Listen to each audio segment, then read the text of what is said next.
नमस्कार मेरे प्यारे भाइयों बहनों और बच्चों। आजकल गीता का अर्थ समझने के लिए हम एक एक श्लोक का अर्थ समझने की कोशिश कर रहे हैं। इसी क्रम में गीता के अर्थ को समझने के क्रम में गीता के 9वें अध्याय के 10वें श्लोक पर आ गए हैं। इसमें भी श्री कृष्ण भगवान अपनी प्रकृति के बारे में बता रहे हैं, अपने बारे में बता रहे हैं। कहते हैं अर्जुन से कि हे अर्जुन, मया अध्यक्षं प्रकृति सूयते सचराचरम हेतु नानीन कौन्ते जगद्विपरिवर्तते। हे अर्जुन, मेरी अध्यक्षता में ही इस प्रकृति का प्रकट हुआ है, यह प्रकृति प्रकट हुई है। और जो मेरी माया है वह मेरी अध्यक्षता में इस प्रकृति का निर्माण करती है। और जो संसार चक्र है वह घूम रहा है, कभी प्रलय हो जाती है, कभी फिर से प्रकृति अव्यक्त से व्यक्त हो जाती है, सबके सामने प्रकट हो जाती है। तो ये सब श्री कृष्ण भगवान की देख रेख में, उनकी अध्यक्षता में ही माया के द्वारा किया गया, प्रकृति को प्रकट किया गया है।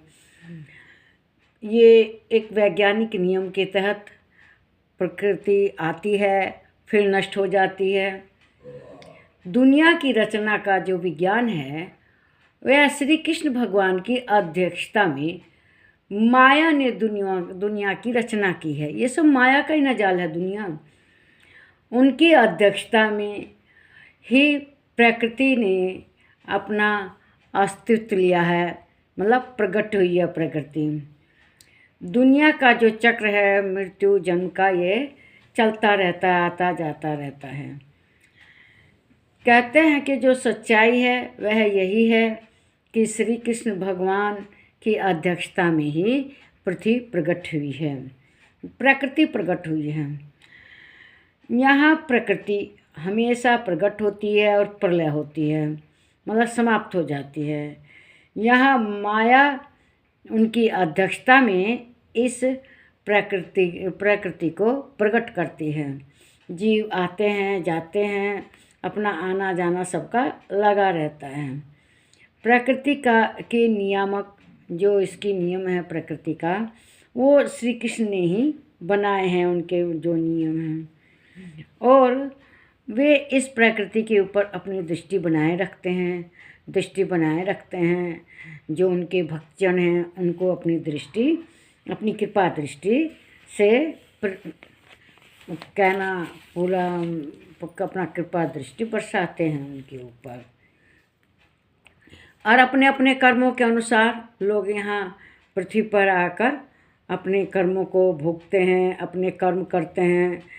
और जो भगवान हैं वे क्या करते हैं, उनका मूल्यांकन करते हैं। जो जैसे कर्म करता है उसको वैसे उसके कर्म का फल देते हैं।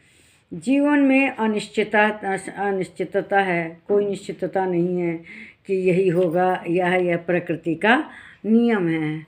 कुछ भी किसी के साथ कहीं भी हो सकता है। जैसे हम एक बॉल उछालते हैं, वह कहीं भी गिर सकती है, इसका कोई निश्चित नहीं है। परमाणु विस्फोट होते हैं और न्यूट्रॉन विस्फोट, इलेक्ट्रॉन विस्फोट होते हैं। कौन कण किससे टकराएगा कोई निश्चित नहीं है इस पृथ्वी पर।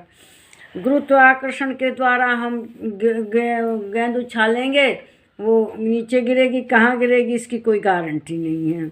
तो इसीलिए इसका कोई निश्चित गारंटी नहीं है कि हाँ यही होगा।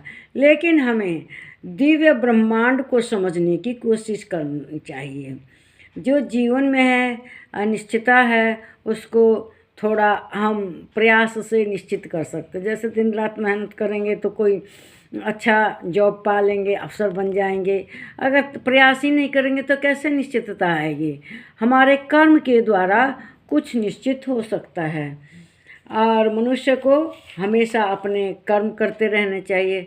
लेकिन हाँ, प्रकृति का नियम निश्चित है। जैसे ग्रह हैं सब अपनी जो उसका चक्र है उस पर उसका चक्रपथ है उसी पर चक्कर काटते हैं, इधर उधर नहीं। कोई सूर्य से जाके टकरा गया, कोई बृहस्पति से टकरा गया।